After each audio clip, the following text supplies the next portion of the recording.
Sudah adakah, Nak? Sudah ada, Ibu. Sudah, Ibu. Oke ya. Cerita tentang sel dari 5 atau 6 minggu yang lalu kita udah cerita tentang organel sel yang nantinya mungkin kalau untuk biosel itu adalah basic untuk Anda belajar tentang biologi molekuler. Kita udah cerita tentang nukleus, kita udah cerita tentang badan Golgi, kita udah cerita dengan yang lain-lain ya. Kita akan cerita hari ini kita akan cerita tentang membran dan sistem transport yang ada pada membran ya. Baik itu pada sel eukariot ataupun sel prokariot ya.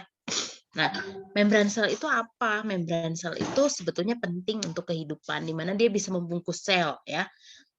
Baik itu dengan lingkungan internal. Jadi kan kalau kita bayangkan bahwa lingkungan internal itu adalah sitoplasma ya. Berarti kan kalau bayangkan kalau sitoplasmanya tidak ada membran selnya, berarti cairannya kemana-mana. Jadi dia membungkus sel dan membatasi sel dari lingkungan sehingga memelihara perbedaan esensial dari sitoplasma dan lingkungan ekstraseluler. Kemudian dia juga berperan sebagai pembungkus organel-organel yang ada pada sitoplasma. Misalkan retikulum endoplasma, badan Golgi, mitokondria, dan lain-lain. Nah, komponennya bertindak sebagai apa? Bisa bertindak sebagai penghasil dan penghantar sinyal elektrik yang elektrik pada sel saraf ya, bisa juga sebagai reseptor atau protein dan penerima sensor dari sinyal ataupun ekstraseluler. Nah, struktur umum membran itu ya ada yang dikenal dengan mosaic fluid model, terdiri dari 2 layer, ada lipid layer, ada protein layer. Nah, kita bisa lihat di sini yang mana sih yang namanya lipid layer, yang mana yang namanya protein layer. Anda kalau Anda lihat ini ada yang ungu ya, yang ungu ngejendol gitu ya. Dia membentuk tonjolan. Nah, ini adalah bagian dari protein. Nah, kalau misalkan proteinnya dia berikatan dengan glukosa, jadi namanya glikoprotein.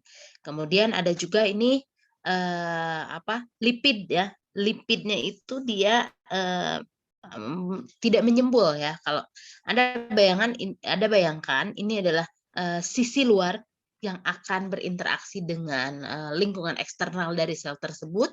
Ini adalah sisi dalam yang akan berinteraksi dengan lingkungan internal. Jadi yang ini akan ketemu dengan sitoplasma ini dengan lingkungan sel yang ada di luarnya ya. Tadi dikatakan bahwa glukosa ini yang hijau-hijau adalah glukosa. Kalau dia berikatan dengan terikatnya dengan protein, dia jadi glikoprotein ya. Nah, ini yang kayak ekor-ekor gini adalah lapisan lipid. Kemudian ini adalah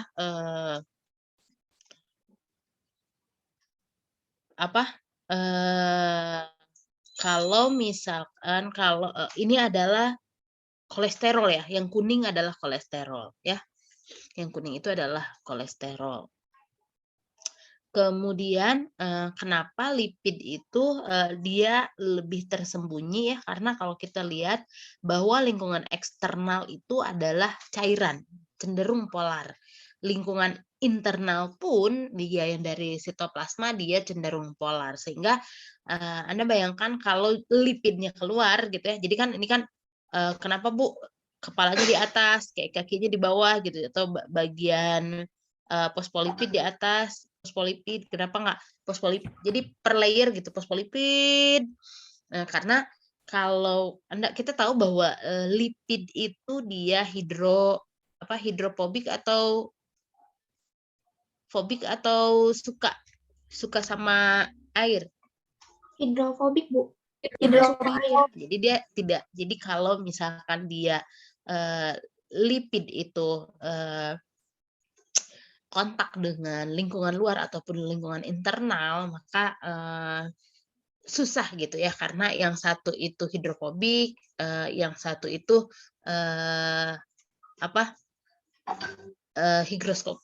yang satu itu suka air, yang satu nggak terlalu suka air, bukan nggak terlalu suka, dia bertolak belakang seperti itu ya.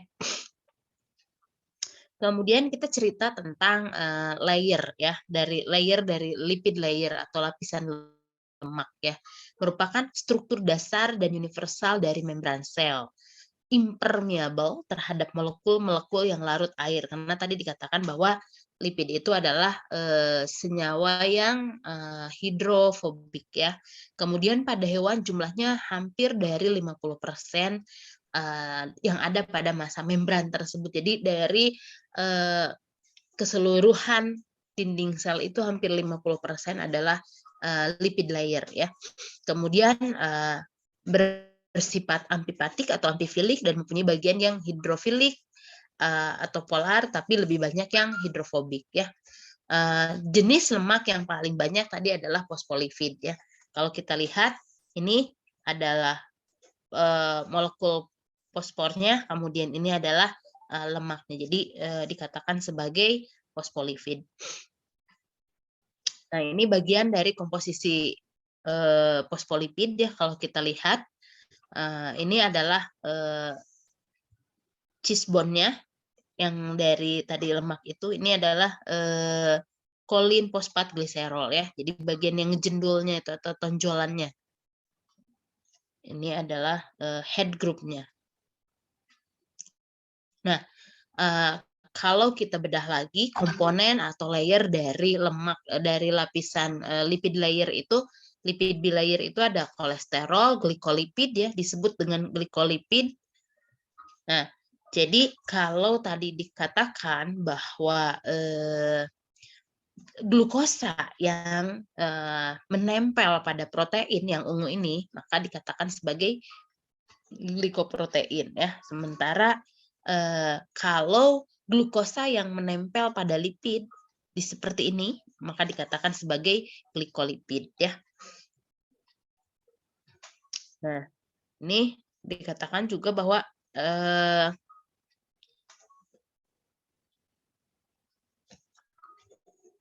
kita cerita tentang glikolipid ya, adanya gugus gula pada molekul lipid itu perannya penting dalam interaksi sel dengan lingkungannya. Misalnya melindungi membran terhadap adanya kondisi ekstrim ya, pH rendah, kemudian tekanan yang berbeda, ada enzim-enzim yang bisa mendegradasi, kemudian ada perubahan konsentrasi ion ya. Itu juga sedikit atau banyak isi atau konten atau organel yang ada pada sel itu dilindungi oleh gugus dari molekul glikolipid ini.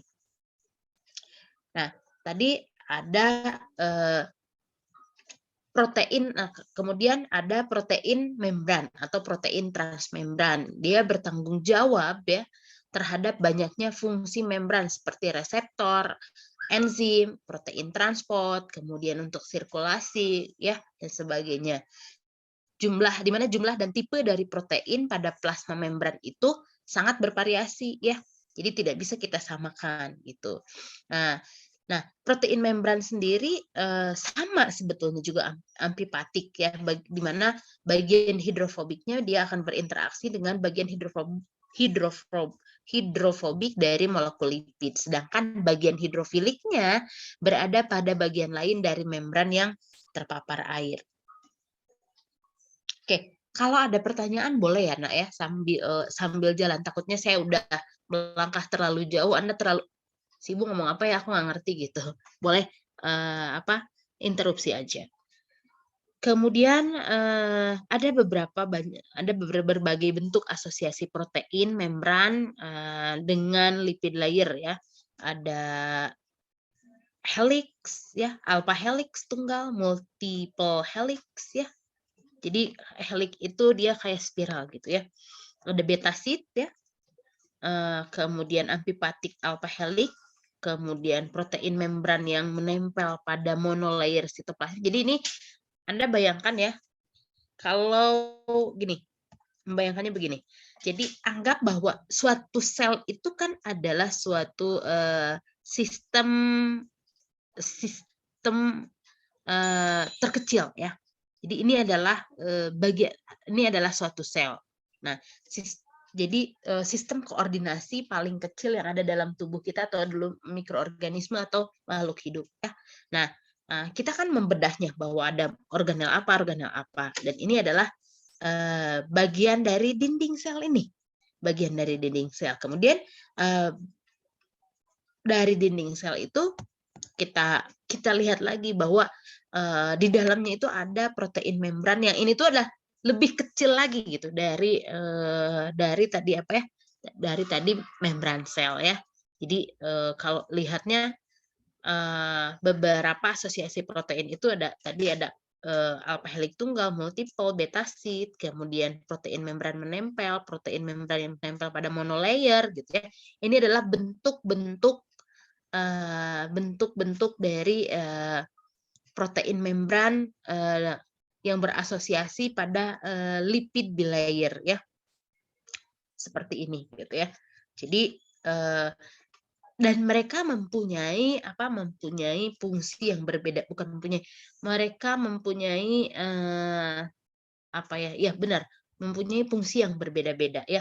Nah, kita lihat contoh-contoh bentuk asosiasi protein pada lipid bilayer. Ada alpha helix tunggal, di mana dia itu sebagai glikoporin banyak terdapat pada membran luar eritrosit ya, mempunyai fungsi unknown, saat ini unknown ya, tapi saya nggak tahu kalau misalkan sudah ada jurnal terbaru. Dan biasanya ada pada reseptor permukaan sel ya. Kemudian ada multiple alpha helix, dikenal sebagai band 3 protein. Anda lihat tiga helix gitu ya. Kemudian sebetulnya kalau Pak Asep yang masuk mungkin beliau bisa lebih menjelaskan sih sebetulnya tentang transport ini, karena di biokim bidang beliau banget. Jadi kalau saya sedikit sharing aja, kalau misalkan ada pertanyaan nanti yang belum bisa saya jawab, saya coba untuk konfirmasi ya. Kemudian ini tadi kita cerita ada multiple alpha helix, dia mempunyai band 3 protein yang terdapat pada membran eritrosit. Fungsinya adalah untuk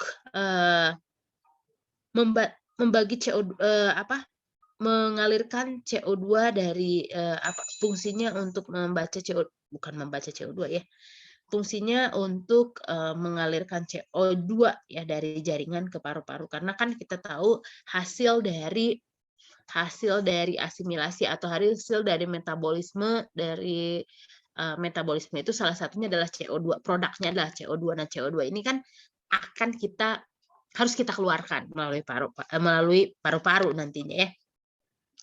Kemudian ada tadi nomor 3 adalah protein membran periferal, di mana spektrin pada membran eritrosit biasanya yang memelihara integritas struktural dan bentuk bikonkav eritrosit ya. Nah, ini tadi dikatakan bahwa struktur membran itu terdiri dari lipid dan protein ya. Kemudian lalu bagaimana sistem transportasi pada membran?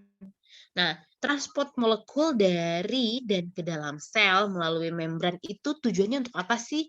Tujuannya adalah untuk memasukkan komponen, bisa itu nutrien yang penting ya untuk metabolisme sel itu sendiri. Kemudian kalau ada intake, kalau ada yang masuk berarti ada yang keluar. Kemudian untuk membuang produk limbah metabolisme sel, kita tahu bahwa setiap metabolisme itu ada output produknya, baik itu output produk yang digunakan oleh sel itu sendiri ataupun sisa dari metabolisme, yang notabene kalau sisa nggak mungkin dong ditumpuk terus gitu di dalam sel, dia harus dikeluarkan. Lalu dikeluarkan lewat apa? Dikeluarkan lewat sistem transport yang ada pada membran sel itu sendiri. Kemudian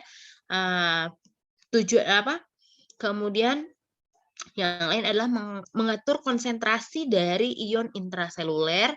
Kita tahu bahwa sitoplasma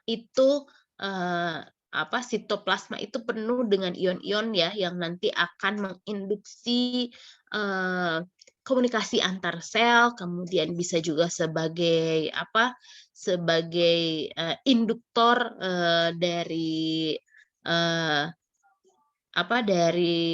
sinyal sel saraf gitu ya. Nah, makanya kan kita tahu bahwa di dalam sel itu ada mineral MgCl, dan itu merupakan ion-ion yang ada dalam sitoplasma. Nah, protein membran sendiri memegang peranan penting dalam transport molekul yang ada pada sel ya. Bisa 15-30% protein pada sel merupakan protein transport. Jadi kecenderungannya dia memegang peranan penting dalam transport molekul pada sel itu cukup tinggi. Nah, oke, kita lihat di sini lapisan lipid bilayer mempunyai permeabilitas yang berbeda terhadap berbagai macam molekul. Ini nanti implikasinya apa? Implikasinya adalah kalau misalkan sel tersebut, misalnya sel tersebut adalah mikroorganisme, akan berimplikasi terhadap anti mikroorganisme. Bagaimana mekanisme kerja pada dinding sel, baik itu bakteri ataupun jamur akan berbeda. Yang apa ya? Yang karakteristik dari membran selnya itu komposisinya lebih banyak lipid bilayer dengan glikoprotein, itu akan berbeda mekanismenya gitu ya. Oke, nah kita lihat bahwa beberapa molekul yang ada pada lapisan lipid bilayer, misalkan ada hidrofobik molekul, ada yang kontennya itu ada oksigen, CO2, nitrit, benzen. Nah, ini O2, CO2, NO2 dan benzen ini cepat berdifusi atau relatif cepat ya melewati area lipid atau lapisan dari lipid bilayer ya. Karena secara konteks dia hidrofobik molekul. Jadi benzen juga kan nonpolar gitu ya. Nitrit juga. Jadi dia relatif relatif cepat melewati difusi. Ini kan kita belajar konsep dasar ya. Kalau misalkan nanti implikasinya terhadap mata kuliah mikrobiologi, mata kuliah untuk ya bukan farmasi ya. Kalau farmasi tuh nanti kita akan tahu, atau misalkan nanti Anda ketemu dengan mata kuliah toksikologi, akan berbeda xenobiotik atau zat asing yang memang kita tahu bahwa secara prinsip dia itu polar, non polar gitu ya. Ini adalah konsep-konsep yang harus Anda pegang. Kemudian selain dari senyawa-senyawa hidrofobik molekul, ada juga small uncharged polar molecule ya. Ini polar, berarti kalau polar itu hidrofilik ya. Contohnya air, urea, gliserol ya. Kalau gliserol itu sebetulnya tidak terlalu polar banget sih, dia agak-agak semi polar gitu ya. Tapi lalu bagaimana kalau dia ketemu dengan membran sel yang lipid bilayer? Dia dapat sih berdifusi, bisa gitu ya. Tapi kalau kita lihat bahwa dia uncharged polar molecule, bisa berdifusi, kalau dipaksakan juga tetap bisa, tapi relatif lambat, berbeda dengan kalau senyawa-senyawa hidrofobik ketemu dengan lipid bilayer. Tadi ada yang small uncharged ya, kemudian ada juga yang large uncharged polar. Contohnya apa? Glukosa, sukrosa gitu ya, protein dan sebagainya. Dia dapat berdifusi, tapi kalau dibandingkan dengan yang small uncharged, dia relatif sangat lambat ya. Lalu bagaimana dengan ion itu? Ion itu tidak dapat berdifusi atau tidak dapat melewati dari lipid bilayer atau impermeable ya. Dia akan ya, Anda bayangkan bahwa ini garis yang abu-abu putih itu adalah lapisan lipid bilayer. Ini adalah respon dari beberapa senyawa apabila dia in touch atau kontak dengan dinding sel yang secara komposisi adalah lipid bilayer. Kalau ada pertanyaan boleh ya sayang ya, Anda langsung interupsi. Jadi khawatir saya kecepatan atau saya terlalu cepat, Anda belum paham, jadi nanti kita bisa langsung diskusi. Oke, kita lanjut ke tipe-tipe dari transportasi pasif ya. Ada osmosis, mungkin Anda sudah pernah mendengar istilah tersebut. Ada juga difusi ya. Dari tadi saya sudah cerita tuh difusi apa gitu ya. Nah, osmosis itu merupakan pasif transport dari air ya, sementara difusi mah pasif transport aja. Kita lihat ini apa perbedaan dari pasif transport. Sorry, ini aktif transport ya. Ada pasif transport, ada aktif transport ya. Nah, Anda bayangkan ini adalah lipid bilayer ya. Kalau misalkan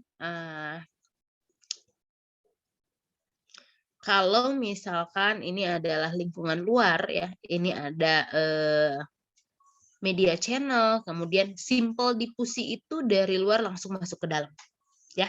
Seperti itu, difusi dia hanya migrasi aja gitu. Nah, kalau carrier mediated itu berarti dia ada suatu carrier, dengan carrier tersebut dia masuk ke sini. Begitupun kalau misalkan mau keluar ya, carrier protein. Jadi tidak langsung proteinnya menembus dari dinding sel ini. Ya. Nah, kemudian ada channel protein. Kalau channel protein itu kan tadi kalau Anda lihat ya.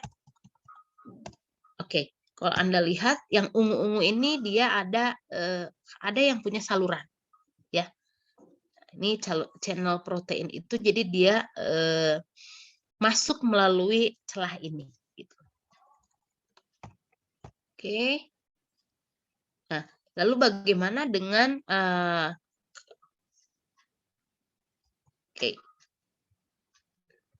Nah, channel ion ya, tadi dikatakan channel ion itu adalah lewat celah yang ada pada protein ya.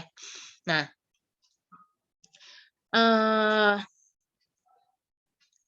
kemudian untuk pasif transport itu ada yang sederhana, ada yang tessellated diffusion ya. Kalau yang sederhana, jadi molekulnya itu dia hanya menembus aja udah gitu. Itu simple ya.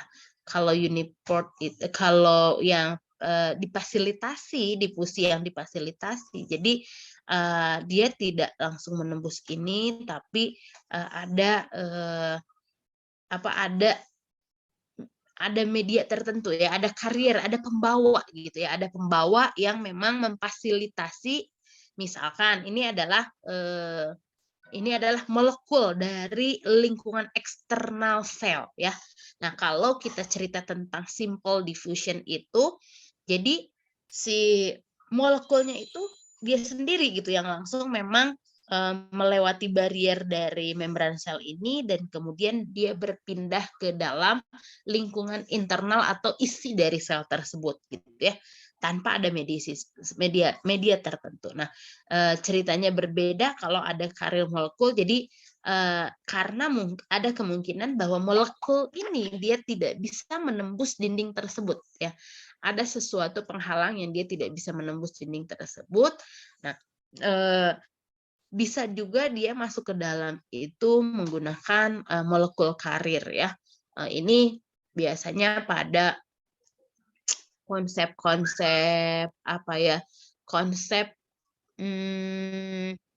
bagaimana suatu obat itu bekerja pada sel target dengan baik dan benar. Kadang-kadang ada xenobiotik itu yang tidak bisa langsung melewati barrier dari dinding sel gitu, karena kan dinding sel juga mempunyai tadi ya, punya beberapa fungsi untuk melindungi, jadi melindungi konten atau isi dari sel tersebut gitu ya.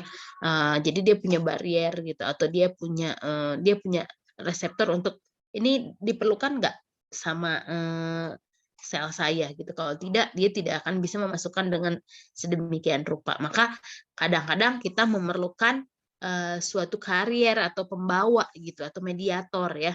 Nah, ini yang nanti tidak ditolak gitu, tidak ditolak oleh membran sel tersebut. Oke. Channel protein juga sama secara konsepnya, dia melalui celah yang ada pada protein gitu ya, lebih cenderung pada induksi yang dihasilkan oleh ion sih biasanya ya. Kalau channel protein itu banyak beberapa konsep dasar obat itu menggunakan mekanisme kerja channel ion. Jadi saat ada perbedaan muatan elektron, maka celah ini akan terbuka gitu ya. Saat terbuka, baru deh nanti si molekulnya masuk gitu.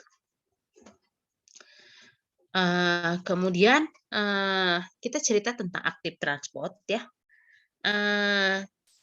Zat tidak dapat melalui proses difusi. Kenapa? Mungkin bisa saja karena ukurannya terlalu besar, atau dia itu tidak bisa melewati lipid bilayer, atau mungkin bisa juga karena harus melawan gradien dari konsentrasi. Misalnya konsentrasi di luar lingkungan itu jauh lebih rendah daripada konsentrasi yang ada di dalam sel gitu. Maka secara analoginya tidak mungkin suatu molekul pada konsentrasi yang lebih rendah akan bergerak ke arah yang konsentrasinya jauh lebih tinggi gitu ya. Yang ada juga yang lebih tinggi ke yang lebih rendah, sehingga nanti menyebabkan suatu osmosis yang memang stabil ya. Kemudian ada 2 tipe transport ya aktif ya, ada solute pumping, ada bulk transport ya. Nah ini bagaimana natrium atau kalium dipump ya, atau dikeluarkan atau dipompa dari suatu sel ya. Biasanya konsep-konsep ini konsep pada individu yang punya masalah dengan hipertensi itu ini biasanya. Ini ada pada dasarnya adalah natrium ya, natrium itu atau sodium, potasium itu adalah kalium ya. Natrium dia akan dipump ya. Jadi kalau misalkan suasana di luarnya tinggi, maka dia akan dipump ke dalam sehingga selnya nanti ikutan tinggi gitu. Ibu maaf. Ya. Ibu maaf motong, izin bertanya Bu. Boleh. Yang tadi itu bedanya difusi simpel sama difusi berfasilitas maksudnya gimana ya Bu? Ya, kalau yang simpel ini ya. Kalau yang simpel molekulnya langsung dia bermigrasi terhadap celah-celah yang ada pada membran sel. Nah, kalau misalkan yang karier itu dia nggak bisa molekulnya tuh nggak bisa langsung menembus ke membran sel. Dia harus ada suatu karier atau ada pembawa, ada yang memfasilitasi gitu, sehingga si molekul ini nempel dulu pada karier tertentu, nanti yang nembus ke dalam sininya itu adalah karier tersebut gitu. Kebayang nggak? Oh, jadi bedanya yang fasilitas diffusion pakai karier ya, Bu? Ya, betul. Terima kasih, Bu. Oke. Ya, oke. Kembali ke proses pump pada natrium dan kalium itu ya. Jadi di sini biasanya kalau misalkan lingkungan luar ya, misalkan pada individu dengan kelainan hipertensi gitu ya, individu dengan kelainan hipertensi atau di mana dia kondisi hipertensinya tensinya cukup tinggi, biasanya mineralnya cukup tinggi di lingkungan eksternal dari sel tersebut ya. Nah, adanya perbedaan adanya muatan-muatan dari natrium ke kalium gitu, dia akan menyebabkan menyebabkan masuknya mineral tersebut ke dalam lingkungan sel, sehingga terjadi penumpukan lama-lama nanti akan menyebabkan efek jangka panjangnya adalah hipertensi gitu ya, seperti itu. Nah, lalu ada yang disebut dengan aktif transport proses pada endositosis ya. Ada 2 tipe pada endositosis itu, ada pinositosis ya, ada fagositosis ya. Mungkin fagositosis udah pernah mendengar ya?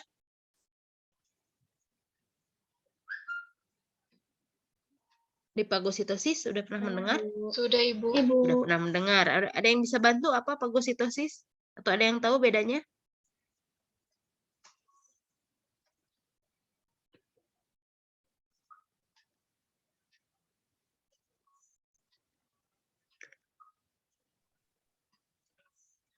Ada yang bisa bantu?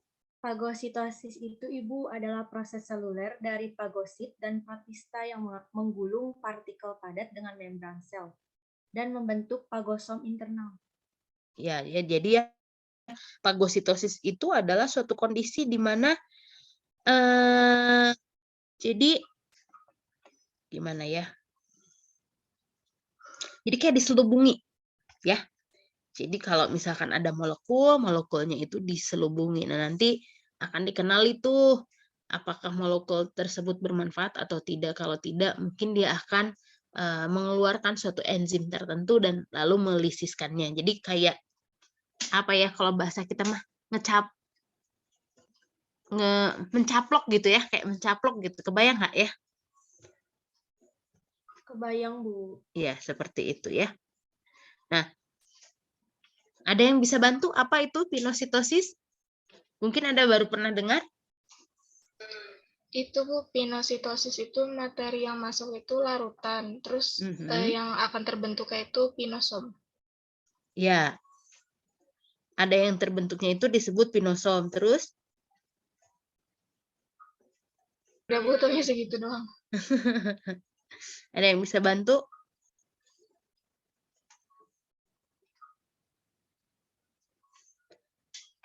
Izin Bu, pinositosis itu proses yang dimana pada itu sel itu kayak meneguk gitu Bu, kayak minum gitu. Ya, dari jadi kan kalau cairan yang keluar dari vesikula kecil. Jadi kalau fagositosis itu dia kayak material, jadi kayak menelan mentah-mentah gitu ya kalau fagositosis itu, tapi nanti dia akan mengeluarkan enzim dan segala macam. Nah, kalau pinositosis hampir mirip juga sih ya, hampir mirip juga, tapi bedanya itu adalah molekul yang menghampirinya dan nanti kalau misalkan kalau pinositosis adalah produk akhirnya itu adalah pinosom, kalau fagositosis itu nanti dia akan dilisiskan dan menjadi bagian yang lebih kecil-kecil gitu ya. Itu kalau fagositosis mah.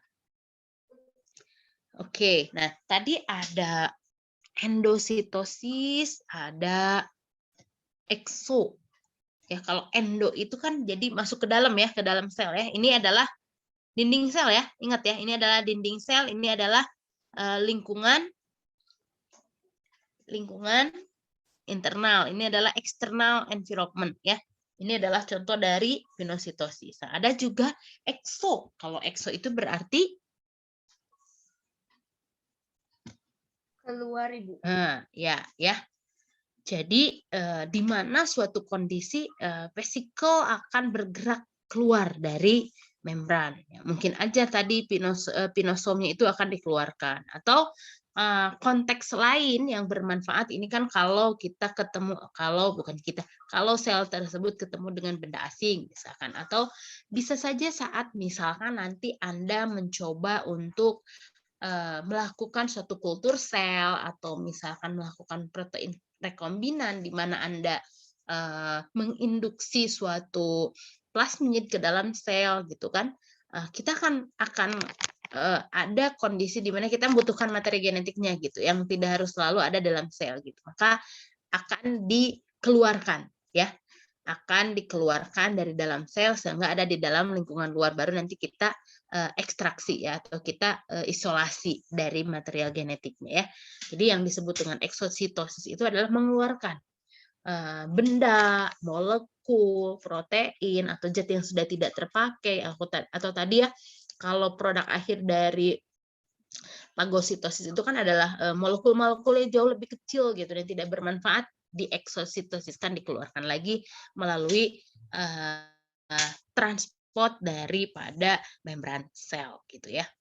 Oke, secara garis besar adalah begini ya, transport membran itu kalau tadi kita cerita tentang membran sel itu dua hal yang harus Anda underline, bold, italic itu adalah struktur dari membran itu ada lipid, ada protein. Kemudian kalau kita cerita tentang transport dari membran sel itu ada dua, ada pasif, aktif, kemudian ada pasif, ada beberapa bagian ya, aktif juga aktif juga ada beberapa bagian gitu. Jadi kalau tiap materi Anda minimal Anda bukan meresum ya, minimal Anda menulis gitu ya, menulis insight dari apa yang disampaikan, kurang lebih kebayang gitu. Jadi kalau saya sih sarankan adalah, apalagi kalau Anda jago main mapping, itu akan lebih bagus. Biasanya materi yang disampaikan 2 jam, 3 jam itu bisa Anda bisa Anda ringkas, bisa Anda buat resume sehingga relatif lebih mudah untuk menghafal seperti itu ya. Oke, sampai sini ada pertanyaan? Ada yang mau ditanya? Bu, izin bertanya, Bu. Boleh. Berarti tadi perbedaan pinosis, apa sih tadi teh? Fagositosis Fagositosis sama pinositosis itu teh, kalau fagositosis mah kayak padat gitu kali ya Bu, molekul yang yang diambilnya. Kalau pinositosis itu berupa cairan, apa gimana ya Bu perbedaannya? sama aja sih, intinya molekul. Nah, produk akhirnya kalau pinositosis itu, jadi dia akan jadi Anda jangan jangan menelan mentah-mentah bahasa awam ya. Jadi kan tadi saya katakan bahwa fagositosis itu kayak mencaplok, kalau misalkan pinositosis itu kayak meneguk gitu ya. Jadi asumsi kita yang satu itu makanan padat, yang satu air gitu ya. Karena kan kita nggak bisa membedakan ya kalau di sel gitu ya. Jadi kalau pinositosis itu adalah jadi dia sama pada konsepnya menyelubungi ya, tapi nanti produk akhirnya itu adalah pinosom seperti ini ya, bentuk vesikel, jadi dia kayak dikantongin gitu. Nah, dikantongin nanti dia akan tambahkan enzim, kalau misalkan dia molekulnya tidak berguna, maka dia akan mengeluarkan dalam bentuk, nanti si pinosom ini nanti akan keluar lagi gitu. Tidak ada perubahan bentuk dari molekul yang masuk ya. Nah, beda dengan fagositosis. Fagositosis dia sama menyelubungi juga gitu. Mungkin dia akan menginduksi suatu enzim tertentu. Nanti biasanya kayak dicerna gitu. Dicerna dan nanti output yang keluar itu nanti adalah bentuk-bentuk yang lebih kecil dari molekul yang awal dia masuk. Kalau dia tidak berguna, dia akan keluarkan lagi. Gitu. Kebayang nggak? Jadi belum paham Bu, gimana ya Bu? Belum paham. Perbedaannya tuh. Bedanya kalau pinositosis itu tidak output produknya tetap sama. Output produknya tetap sama. Tapi mungkin kalau dia itu adalah antigen atau sesuatu yang tidak berguna, sama tapi dalam kondisi rusak gitu, udah penambahan enzim. Nah, kalau fagositosis itu dia akan ada suatu aktivitas ya sesudah si molekul itu diselubungi, kemudian mungkin akan menginduksi enzim, kemudian si molekul atau zat asingnya itu nantinya kalau misalkan dikeluarkan lagi udah dalam bentuk yang kecil-kecil gitu. Partikelnya jauh lebih kecil gitu, kayak dicerna. Kebayang nggak ya? Nantilah pokoknya nanti ada tugas ya. Iya Bu. Gitu ya, bedanya gitu. Jadi hanya perbedaan bentuk outputnya aja. Kalau misalkan fagositosis itu ada suatu aktivitas mencerna di sana gitu, sehingga output produknya itu nanti keluarnya lebih kecil-kecil gitu ya. Oke, ada lagi pertanyaan yang lain? Ibu izin bertanya. Oke, silahkan Listia. Ibu tadi kalau nggak salah ya di PPT yang gambar lipid bilayer yang ada ungu-ungu itu, kan tadi ada ungu yang apa sih kayak ada jalur kebelah gitu, terus ada juga yang enggak. Nah, itu teh kenapa ya? Apakah karena perbedaan fungsi apa gimana? Makasih Bu. Iya, karena perbedaan fungsi ya. Kalau yang ada Nah, ada saluran ya. Kalau yang ada saluran itu biasanya dia berfungsinya untuk nanti transport membrannya itu adalah salah satu contohnya adalah transfer ion ya melalui channel ini yang pam kalium, natrium tadi saya jelaskan. Nah, kalau yang tidak ada salurannya ya dia tidak bisa gitu, tidak bisa melewatkan itu. Pump channel biasanya menggunakan protein yang ada salurannya. Karena ada perbedaan fungsi. Ada lagi? Terima kasih, Bu. Oke, sama-sama Listia. Ibu izin bertanya. Silahkan.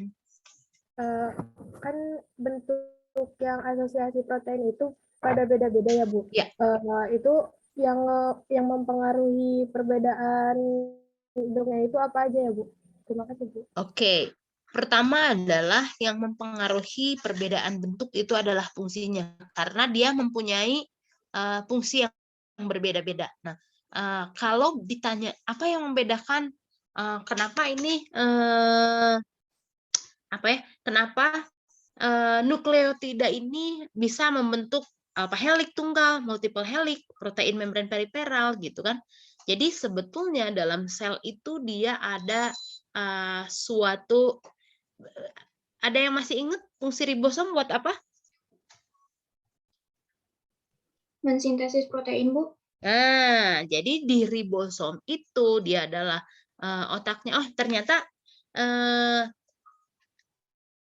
kalau kita anggap bahwa sel itu adalah rumah gitu ya. Sel itu adalah rumah gitu. Berarti si ribosom itu adalah pengatur tata kelola yang ada di rumah. Oh, kita butuh jendela bentuk gini, kita butuh jendela bentuk gini, kita butuh pintu bentuk gini, kan dia yang mengatur gitu ya. Munculnya bentuk-bentuk tersebut karena dia bukan menginisiasi, karena dia istilahnya dia terinduksi bahwa kebutuhan saya itu ternyata glikoporin ternyata udah habis gitu. Jadi dia akan membentuk glikoporin gitu, multiple helix gitu. Jadi dia di ribosom itu adalah kayak pabriknya lah, cetakan. Tergantung dari kebutuhan. Oh, ternyata di sistem sel darah merah kurang ini. Di ribosom dibentuk gitu. Jadi yang mempengaruhinya apa adalah kebutuhannya apa dalam tubuh itu, kebutuhannya apa. Kalau kebutuhannya helix tunggal, dia akan produksi helix tunggal. Kalau kebutuhannya adalah periferal, dia akan membentuk periferal. Jadi yang mempengaruhinya adalah kebutuhan dari sel itu sendiri ya. Jadi kan kalau ribosom hanya mencetak. Jadi kalau misalkan nanti sudah terbentuk helix tunggal, dia akan keluarkan protein tersebut dan akan didistribusikan ke mana dibutuhkannya. Kalau yang butuhkannya eritrosit, dia akan distribusikan nukleotida tersebut ke eritrosit gitu. Kebayang nggak? Ya, Ibu, kebayang. Makasih, Bu. Oke. Next, ada pertanyaan lain?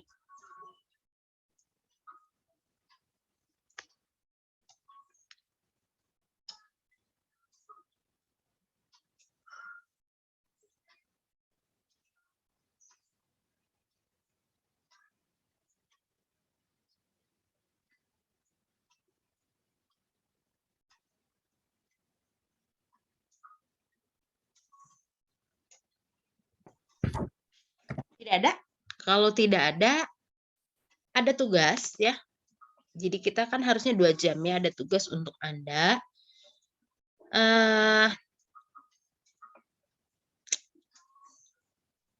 Coba Anda gali, cari jurnal ya, 5 tahun terakhir yang membahas tentang membran sel, kemudian Anda resume dan buatkan PPT. Nanti dikirim ke saya dalam bentuk PPT dan jurnal yang Anda resume dan yang Anda resume.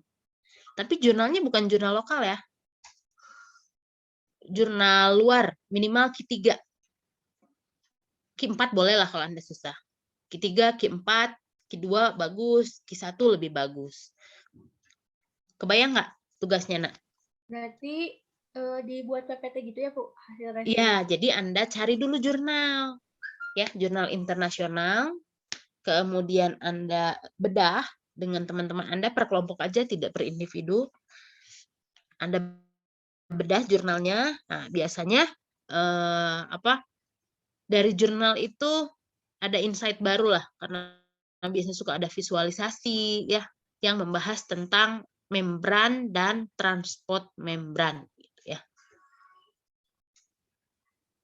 Atau misalkan ternyata ada tuh penelitian terbaru ya, ternyata kalau tadi saya mengatakan bahwa komponen dari membran itu hanya 2, protein dan lipid. Ternyata ada lagi nih yang mengatakan gitu, misalkan ya bahwa ada 1 layer lagi gitu yang belum diketahui dan ternyata dia publish gitu. Kalau ada yang keterbaruan gitu, keterbaruan. Oke, ada pertanyaan tentang tugasnya? Ibu izin bertanya. Oke, silahkan Alda. Maksudnya tadi Q1, Q2 itu gimana ya, Bu? Q4. Jurnal itu kan ada grading ya, ada grading index. Gimana ya neranginnya? Ada grading index. Anda kalau ingin tahu jurnal itu dia Q1, Q2, Q3, Q4, coba Anda search Simago ya. Nanti dari Simago misalkan Anda nemu nih Elsevier gitu ya. Jurnal nama jurnalnya itu Elsevier. Elseviernya itu Anda ketikkan di Simago, nanti akan ketahuan. Oke ya, saya coba. Ini jadi Anda sekalian belajar literasi ya, studi literatur. Gini, misalkan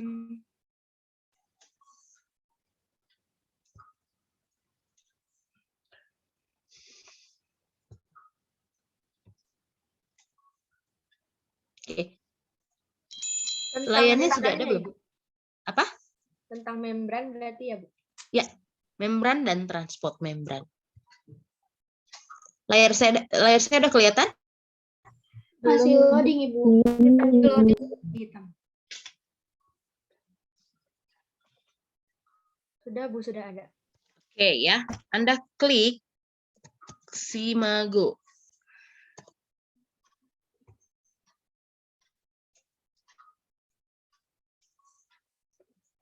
Nah, Simago Jurnal Country and Rank.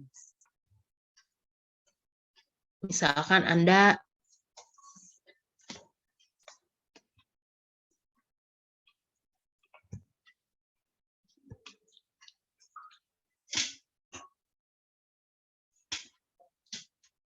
mau cari di PubMed misalkan ya.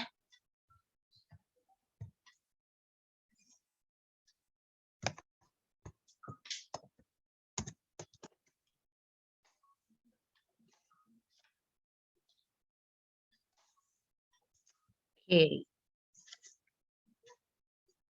Jadi sekalian Anda belajar cari jurnal yang baik.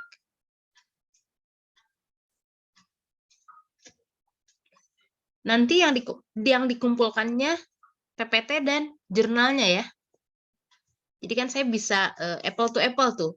PPT Anda bagaimana, di jurnalnya bahasnya bagaimana. Di Ada yang belajar enggak? kapan, Bu? Ya, Pengumpulan terakhirnya kapan, Bu? sekarang hari apa? Jumat ya. Rabu jam 23.59 ya.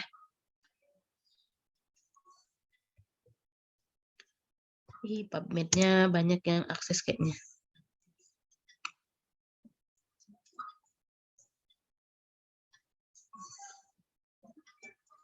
Oke lah, contoh lah misalkan ya.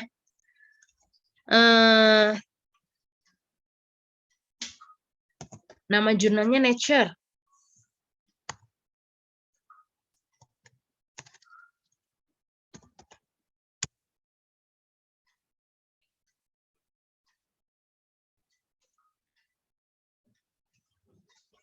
Oke. Oh, bener nggak? Oh, yang Anda maksud misalkan adalah Nature yang dipublish di Nature Publishing UK gitu. Nah, di sini nanti akan muncul analisis tentang jurnal tersebut.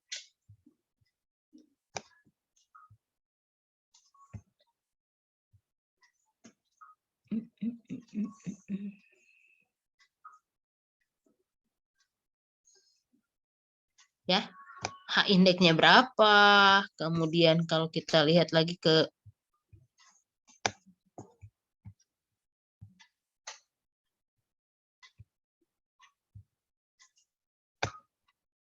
kemudian aduh, nah di sini kan kelihatan tuh kok mati ya?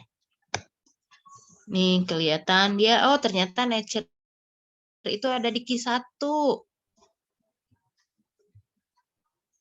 Nah, ini yang disebut Q1, Q2. Itu ya, kebayang ya? Halo? Bayang Ibu, terima kasih banyak Ibu. Oke. Sip, sampai sini ada pertanyaan? Ibu izin bertanya, Oke, silahkan. itu nanti PPT-nya pakai bahasa Indo atau pakai bahasa Inggris ya, Bu? Bahasa Indonesia aja tuh, biar teman-teman Anda juga bisa tahu. Nanti kita buat Google Drive, Anda tinggal sharing Google Drive-nya, jadi semua orang bisa belajar, nggak hanya Anda aja. Gitu. Kita kan sharing ya.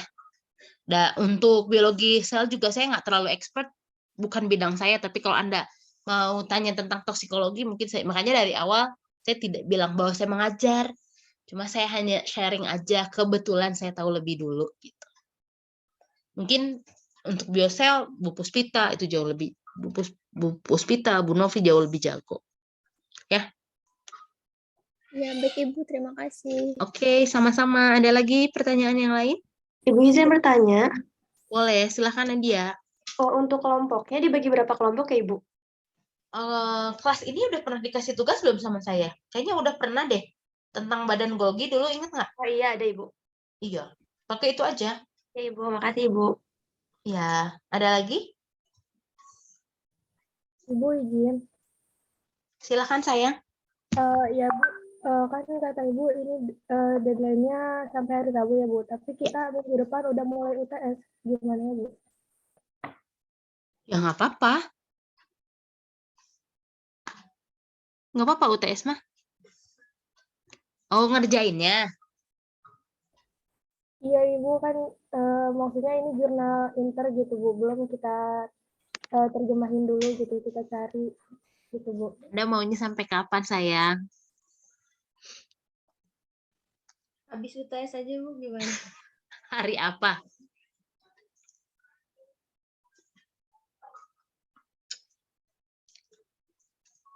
Hari apa ya Bu?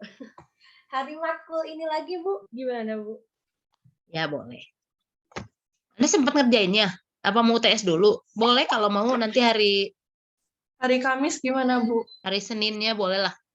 Jadi kan UTS seminggu ya? 2 minggu Ibu. Ya mau tanggal berapa biar saya catat? Bentar Bu. Giliran nego mah menikah. Tanggal Iya, berapa? Bu, biar maksimal kan ngerjainnya. Ya, silakan. Tanggal berapa nak? Biar saya catat. Belum pernah pakai jurnal internasional ya? Iya Bu, masih belajar. Iya, Ibu belum. Tanggal berapa Maret? Tanggal 11? Cukup? Cukup Bu, boleh Bu. Oke, Gimana saya yang kasih, lain? saya tambahan ya. Sabtu 12 Maret jam 23.59. Deal? Deal. Oke, sip. Oke, kalau tidak ada pertanyaan, cukup sekian ya. Mudah-mudahan UTS-nya lancar semua, nilainya bagus sesuai dengan harapan. Jangan lupa usaha tidak pernah mengkhianati hasil. Jadi pengalaman saya biasanya bukan panik. Biasanya nggak bisa karena memang usahanya nggak maksimal aja sih sebetulnya gitu. Ya.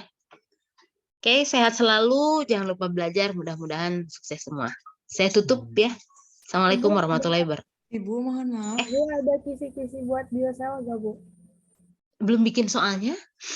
Belum disuruh sama Bu Ita.